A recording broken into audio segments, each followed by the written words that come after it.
তোমাদের সঙ্গেই আমরা সবসময় কাজ করেছি, কাজ করব। তোমাদেরকে বন্ধু বলতে আমরা গর্ববোধ করি। এক ক্লাস 2 এর ছেলে গুলি করে তার মাথার খুলি উড়িয়ে দিয়েছে। 15 বছর ধরে আমাদের ছাত্র জনতা শ্রমিকেরা তারা প্রাণ দিয়েছে। আজকে সেই টেকনাফ থেকে তেঁতুলিয়া পর্যন্ত সমস্ত এলাকার ছাত্র ভাইয়েরা আজকে এখানে সমবেত হয়েছে। এটা একটা অত্যন্ত আনন্দের দিন, আমরা একই সঙ্গে আমাদের কষ্টের দিন। কারণ 1 বছর আগে এই দিনটিতে, এই সময়টাতে আমরা আমাদের ভাইদেরকে হারিয়েছিলাম। আমাদের এই ছাত্র ভাইদেরকে পুড়িয়ে গুলি করে মেরে ফেলার পরে পুড়িয়ে মেরে ফেলা হয়েছে। এক ক্লাস 2 এর ছেলে গুলি করে তার মাথার খুলি উড়িয়ে দিয়েছে। সে মাথার খুলিতে মারা যায়নি, পরে সার্জারি করে তার মাথার ভিতরে প্লাস্টিক দিয়ে লাগিয়ে দিয়েছে। এরকম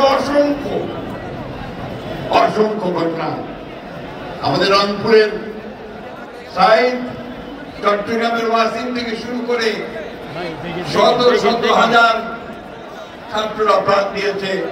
1 দিন নয়, 2 দিন নয়, দীর্ঘদিন ধরে। শুধু 36 দিন নয়, তারও আগে 15 বছর ধরে আমাদের ছাত্র জনতা শ্রমিকেরা তারা প্রাণ দিয়েছে। এই যে প্রাণ দেওয়া, এই যে বিসর্জন দেওয়া, আত্মত্যাগ করা, লক্ষ্যটা একটাই, সেটা হচ্ছে আমরা একটা সুন্দর আবার হয়ে চাই। আমাদের ছাত্র কি চায়?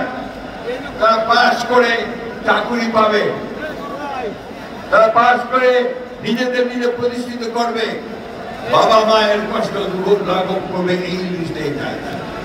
তারা বাংলাদেশের নতুন নতুন কলকারখানা দেখতে চায়, তারা বাংলাদেশের নতুন কর্মসংস্থান সৃষ্টি করা দেখতে চায়, তারা এখানে ন্যায় বিচার দেখতে চায় এবং একই সঙ্গে তারা দেখতে চায় যেখানে ভালো মানুষেরা দেশ শাসন করুক, একটা সুশাসন হয়। বন্ধুরা, তোমাদেরকে বন্ধু বলছি এই জন্যে আজকে আমাদের বয়স অনেক হয়েছে, তারপরেও তোমাদেরকে বন্ধু বলো এই জন্য তোমাদের সঙ্গেই আমরা সবসময় কাজ করেছি, কাজ করব। তোমাদেরকে বন্ধু বলতে আমরা গর্ববোধ করি। আজকে বাংলাদেশে একটা 1 বছরের আগে ফেলে বললাম যে একটা নতুন সম্ভাবনা সৃষ্টি হয়েছে। অনেক সমস্যা আছে আমাদের, আপনারা জানেন খুব ভালো করে, সবাই জানেন আপনারা যে আমরা বাংলাদেশের সমস্যাগুলোকে চিহ্নিত করে আমাদের নেত্রী দেশনেত্রী বেগম খালেদা জিয়া 2016 সালে ভিশন ফর বাংলাদেশ 2030 দিয়েছিলেন। সেখানে তিনি বলেছিলেন যে রাষ্ট্র কাঠামোটা পরিবর্তন করা দরকার। হাসিনার বিরুদ্ধে, সরকারের বিরুদ্ধে তখন আমরা মনে করেছি এবং আমাদের নেতা তারেক রহমান মনে করেছেন যে এইভাবে বাংলাদেশ চলতে পারে না। এই জন্য কি করেছেন? সমস্ত রাজনৈতিক দলগুলোর সাথে কথা বলেছেন, কথা বলে 31 দফা কর্মসূচি দিয়েছেন। এই কর্মসূচির মধ্যে বাংলাদেশকে নতুন করে সাজানোর স্বপ্ন শুরু করেছে।